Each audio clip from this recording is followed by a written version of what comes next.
As the sun rose over Sarajevo on June 28, 1914, it bathed the city's mix of Ottoman and Austro-Hungarian architecture in a golden light. The air buzzed with anticipation and tension as Sarajevo prepared for the arrival of Archduke Franz Ferdinand, the heir to the Austro-Hungarian throne, and his wife, Sophie, Duchess of Hohenberg. Franz Ferdinand was no ordinary archduke. He symbolized the future of the Austro-Hungarian Empire, a complex and fragile union of various ethnic groups fraught with discontent. His marriage to Sophie, though morganatic and controversial in court circles, highlighted his independent spirit and his desire to modernize the empire. Their visit to Sarajevo was meant to be a goodwill gesture, including an inspection of military exercises and a demonstration of imperial authority in Bosnia, a region annexed by Austria-Hungary in 1908. This annexation, following the 1878 Treaty of Berlin, had been deeply resented by Serbian nationalists. Europe's political landscape was a powder keg at the time. Nationalism was on the rise, especially in the Balkans, where numerous ethnic groups sought independence from their imperial rulers.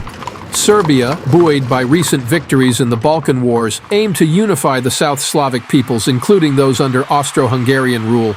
This ambition threatened the stability of Austria-Hungary, creating a volatile environment primed for conflict. As the royal couple traveled in their open-top car, the first assassination attempt occurred. Conspirator Nedeljko Čebrinović threw a hand grenade at the car. Fortunately, the driver saw the device and sped up, causing the grenade to explode under the vehicle behind them. As the motorcade made its way back through the city, it mistakenly turned onto Franz Joseph Street and stopped to reverse. At that precise moment, Gavrilo Princip, dejected after the morning's failed assassination attempt, found himself in the right place at the right time. Seeing the Archduke's car stop directly in front of him, fate presented him with a grim opportunity. Welcome back to Compelling History. Today we'll be completing our 4-episode series on flashpoints throughout history with the shot heard round the world. Before we head back to the summer of 1914, make sure to like and subscribe so you don't miss out on future episodes. We'll link the Flashpoints playlist below in case you missed any of our previous videos.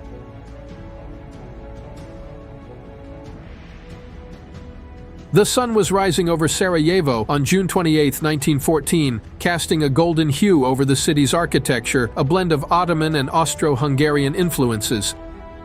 The air was thick with anticipation and tension as the city prepared for the visit of Archduke Franz Ferdinand, heir to the Austro-Hungarian throne, and his wife Sophie, Duchess of Hohenberg. Franz Ferdinand was no ordinary archduke. He represented the future of the Austro-Hungarian Empire, a complex and fragile entity comprising numerous ethnic groups with simmering discontent. His marriage to Sophie, though morganatic and opposed by many in the court, was a testament to his independence and desire to modernize the empire. They were in Sarajevo for a goodwill visit, intending to inspect military maneuvers and showcase the imperial presence in Bosnia, a region annexed by Austria-Hungary in 1908. This annexation followed the Treaty of Berlin in 1878, which allowed Austria-Hungary to occupy and administer the Ottoman Vilayet of Bosnia, while the Ottoman Empire retained official sovereignty over it. This annexation was deeply resented by Serbian nationalists.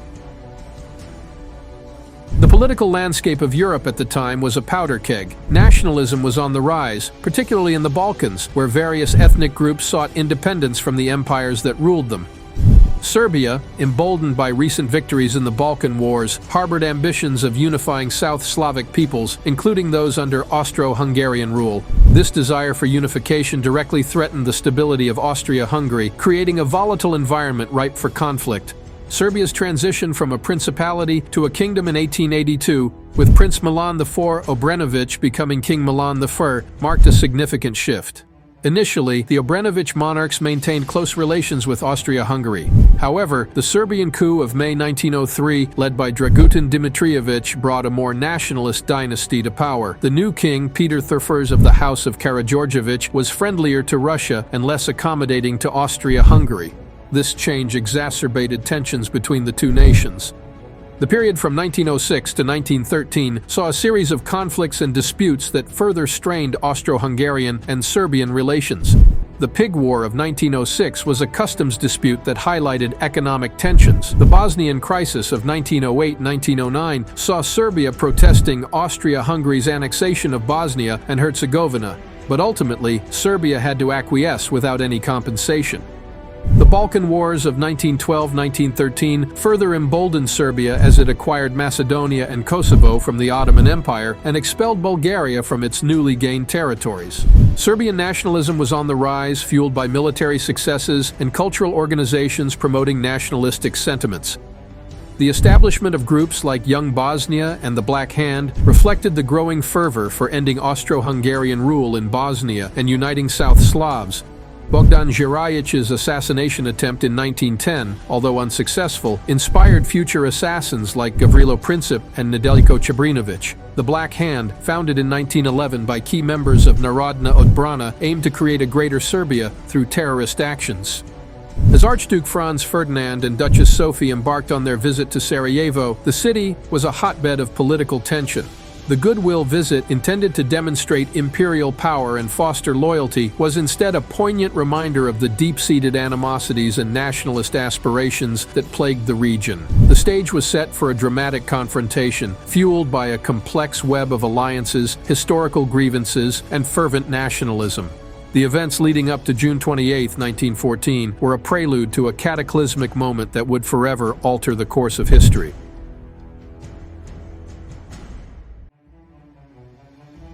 The morning of June 28, 1914, dawned with an air of optimism in Sarajevo. Archduke Franz Ferdinand of Austria and his wife Sophie, Duchess of Hohenberg, were on an official visit to the capital of Bosnia-Herzegovina, a province of the Austro-Hungarian Empire.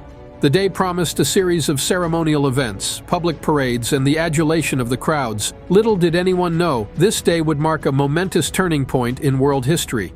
Franz Ferdinand, heir presumptive to the Austro-Hungarian throne, and Sophie, who held no royal title herself but was deeply cherished by her husband, were enjoying a rare opportunity to travel together. Their marriage had been a love match, defying the strict protocols of the Habsburg dynasty. They had arrived in Sarajevo the previous day and were eager to fulfill their duties despite knowing the potential dangers. Bosnia-Herzegovina was a hotbed of nationalist tensions, and their visit had already stirred unease among local Serbian nationalists who dreamed of an independent South Slav state. The couple's itinerary began with a military inspection at the Sarajevo barracks, followed by a motorcade through the city streets to the town hall. The route had been published in advance, a fact that did not go unnoticed by Gavrilo Princip and his fellow conspirators of the Black Hand, a secret society committed to the Serbian nationalist cause. As the royal couple proceeded in their open-top car, the first attempt on their lives occurred. Nedeljko Čebrinović, one of the conspirators, hurled a hand grenade at the car. In a stroke of fortune, the driver saw the projectile coming and accelerated, causing the grenade to explode under the vehicle behind them. Although the Archduke and Sophie were unharmed, several members of their entourage and bystanders were injured. Shocked but determined, Franz Ferdinand ordered the motorcade to continue to the town hall, where he gave a speech pointedly expressing his displeasure at the attack. After the town hall visit, the couple decided to change their plans. They intended to visit the hospital to see those injured in the grenade attack. This decision, combined with miscommunications and a lack of coordination among their security detail, would prove fatal. Unaware of the change in plans, the drivers had not been informed of the altered route. As the motorcade made its way back through the city, it took a wrong turn onto a side street, Franz Joseph Street, and stopped to reverse. At that exact moment, Gavrilo Princip stood nearby, despondent after the morning's failed assassination attempt. When he saw the Archduke's car come to a halt right in front of him, fate handed him a chilling opportunity. Seizing the moment, he stepped forward and fired 2 shots from his FN Model 1910 pistol. The first bullet struck Sophie in the abdomen, and the second hit Franz Ferdinand in the neck. As the car sped towards the governor's residence, the Archduke and Duchess clung to each other. Franz Ferdinand's last words to his beloved wife were filled with anguish and love. "Sophie, Sophie, don't die. Stay alive for our children." But it was too late. Within minutes, both had succumbed to their wounds. The assassination of Archduke Franz Ferdinand and Duchess Sophie was a meticulously planned but imperfectly executed act, culminating in a moment of tragic serendipity. Princip, a frail young man with tuberculosis, had not expected such a straightforward chance to complete his deadly mission. His actions, driven by fervent nationalism and the dream of a united South Slav state, would reverberate far beyond the confines of Sarajevo. The deaths of Franz Ferdinand and Sophie on that fateful summer day would unleash a torrent of events that none of the participants could have foreseen. The shots fired by Princip did not just end 2 lives, they ignited the fuse of a global conflict that would engulf the world within weeks, changing the course of history forever.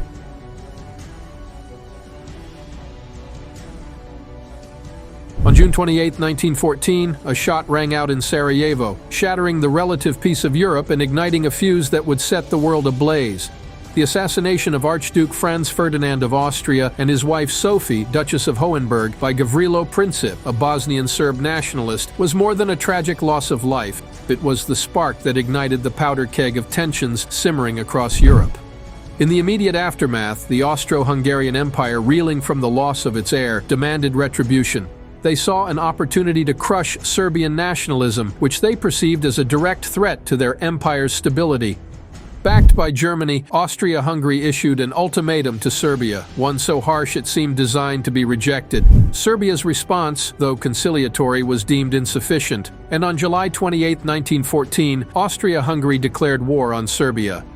The declaration of war set off a chain reaction across Europe, a continent bound by a complex web of alliances and mutual defense pacts. Russia, allied with Serbia, began to mobilize its forces. Germany, standing by Austria-Hungary, declared war on Russia. France, allied with Russia, was soon drawn in, and when German forces violated Belgian neutrality to strike at France, Britain entered the fray.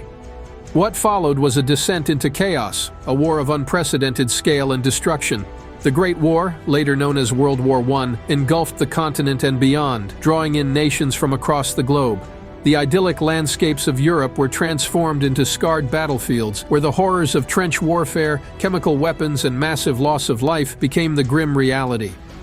The war's impact on Europe was profound and multifaceted. Economies shattered, empires crumbled, and societies were forever changed. The Austro-Hungarian Empire, along with the Ottoman and Russian empires, disintegrated, giving rise to new nations and redrawing the map of Europe. The Treaty of Versailles, which officially ended the war in 1919, imposed harsh penalties on Germany, sowing seeds of resentment and economic hardship that would later contribute to the rise of Adolf Hitler and the outbreak of World War II. The social fabric of Europe was equally torn. The war had claimed millions of lives, leaving behind grieving families and communities. The psychological scars of the conflict, known then as shell shock and now as PTSD, haunted a generation of soldiers. The war also accelerated social change, as women, having entered the workforce in large numbers to support the war effort, began to demand greater rights and recognition, leading to significant advances in women's suffrage movements across the world. On the political front, the war's aftermath saw the rise of ideologies that would shape the 20th century. The Russian Revolution of 1917, born out of the hardships of war, led to the establishment of the Soviet Union and the spread of communist ideology.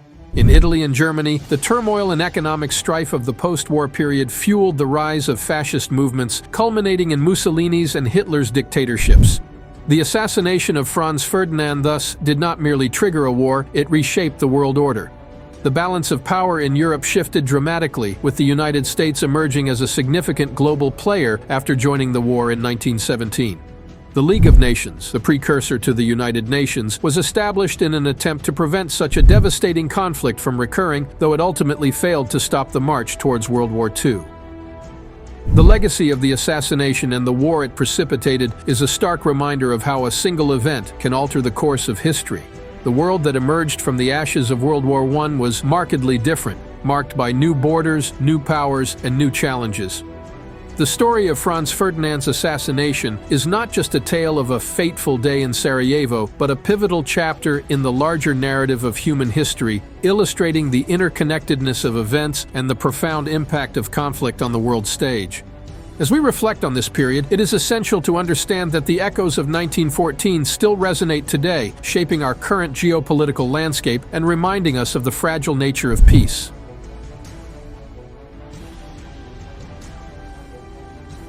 Thank you so much for watching our video on the assassination of Archduke Franz Ferdinand. If you enjoyed this video, make sure you drop us a like and don't forget to subscribe so you don't miss our next series exploring the history behind some of civilization's greatest monuments.